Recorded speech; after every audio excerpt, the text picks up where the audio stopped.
di dalam bahasa Arab disebut dengan tawadu. Dalam hadis dikatakan man tawadu'a rafa'allah. Siapa yang rendah hati justru diangkat oleh Allah. Man rafa'a wada'allah. Siapa yang meninggi-tinggi dia akan dijatuhkan oleh Allah. Jadi ciri orang yang rendah hati itu selalu dia merendah diri kepada Allah, selalu meminta kepada Allah, selalu berdoa kepada Allah. Nah, jadi membawa orang jadi gila itu karena tinggi hati. Tinggi hati itu bagaimana? Tidak boleh melihat orang lain lebih. Kalau lebih, hatinya jadi sakit. Seharusnya melihat orang lain lebih, dia rendah hati. Alhamdulillah, itu bukan milik dia, itu adalah milik Allah yang diamanahkan kepadanya. Tidak ada di dunia ini yang milik manusia satupun.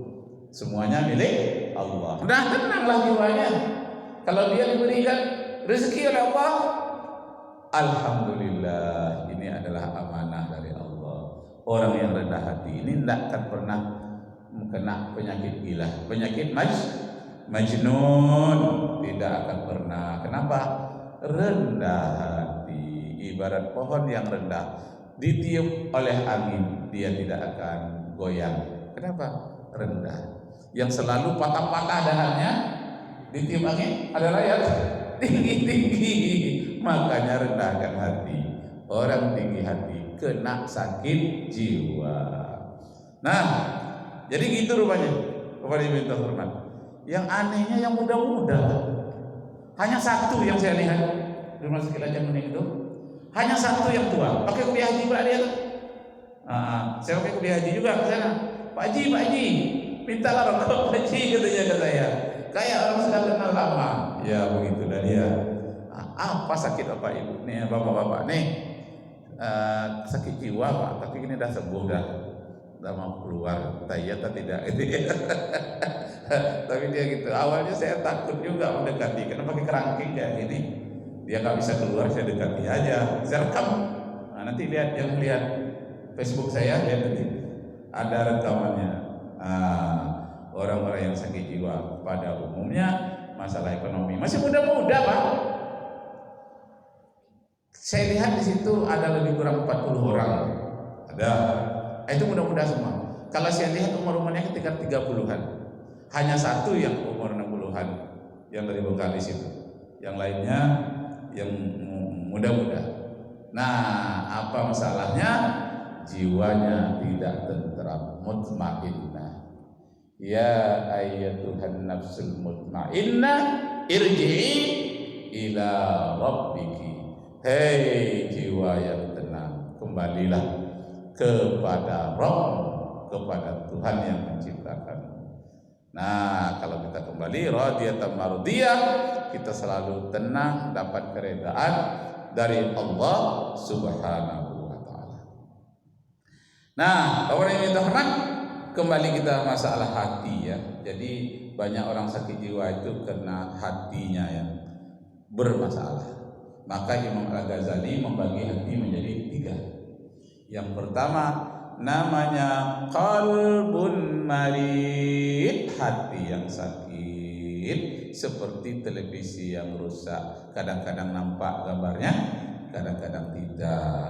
Kadang-kadang datang ke masjid, kadang-kadang tidak. Kadang-kadang kedengaran azan oleh dia, kadang-kadang tidak. Itu masih kategori sakit. Qalbun marid, hati yang sakit. Yang kedua namanya qalbun mayit, kata Al-Ghazali, hati yang mati. Hati yang mati itu seperti televisi yang rusak total. Dicokkan listrik tak ada suara. Jadi pukul-pukul gambarnya juga tak keluar. Dia apa-apapun nggak peduli lagi. Istilahnya dipanggil ke masjid tak peduli, dengan azan tak peduli, dengan pengajian tak peduli, tidak peduli sama sekali. Nah, itu yang gila itu Pak. Gila dunia, tak gila apa namanya? Qalbun mayyit, hati yang mati, kata Al-Ghazali. Yang ketiga yang bagus namanya qalbun salim. Itu yang bagus. Kita inilah yang mendapatkan qalbun salim, hati yang sejuk, hati yang damai, sejahtera. Nah, yauma la yanfa'u malun wala banun illa man atallaha biqalbin salim.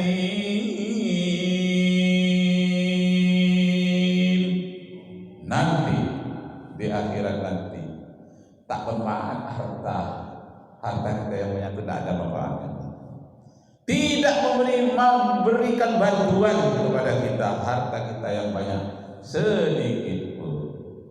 Begitu juga anak-anak yang kita banggakan, yang sarjana, yang kaya, tak bermanfaat bagi kita besok di akhirat pada hari terakhir.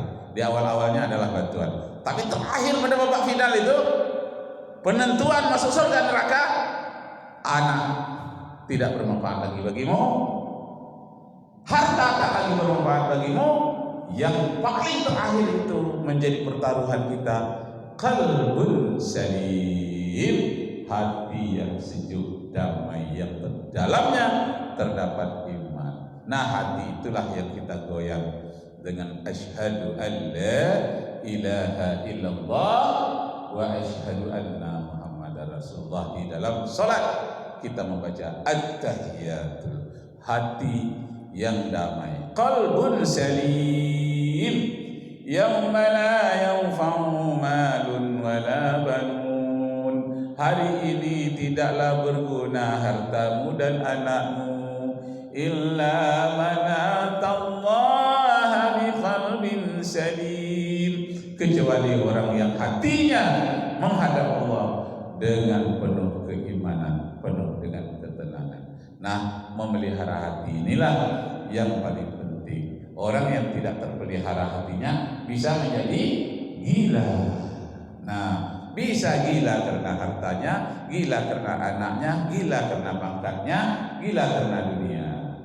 Nah, ada juga gila wanita. Tadi kata Pak Zainal ya, oh jatuh hati pada seorang wanita tetapi diambil oleh orang lain. Nah, tapi saya waktu lajang dulu pernah mengalami katanya.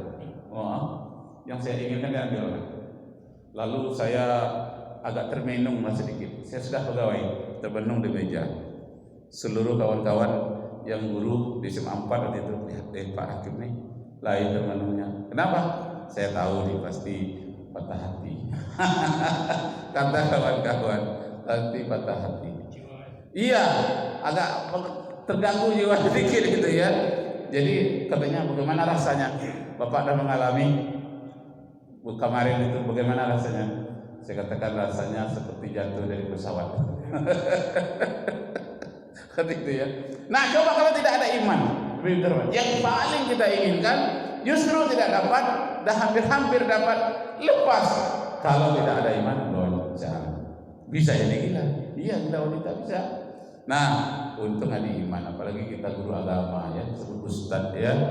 Nah, ini untungnya. Kenapa? Cepat kita kembali kepada Allah. Berarti Allah tidak menentukan begitu.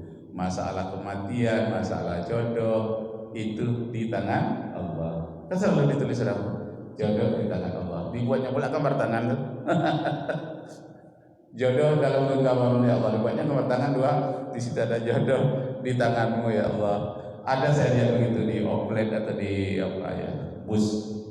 Nah, jadi boleh minta hormat, yang dalam genggaman Allah itu masalah jodoh, masalah rezeki, masalah kematian, itu kita tidak tahu.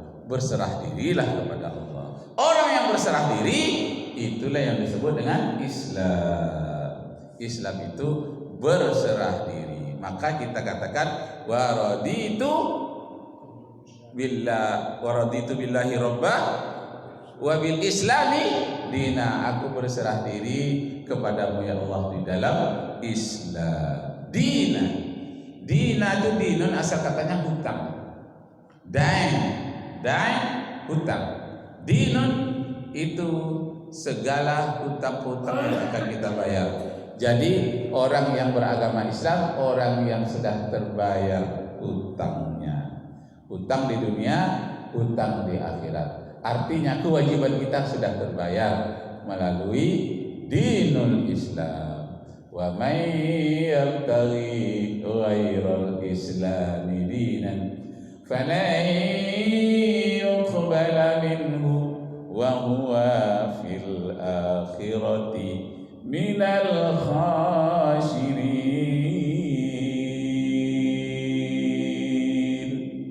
Siapa saja yang mencari agama selain dari Islam, agama itu tidaklah diterima di sisi Allah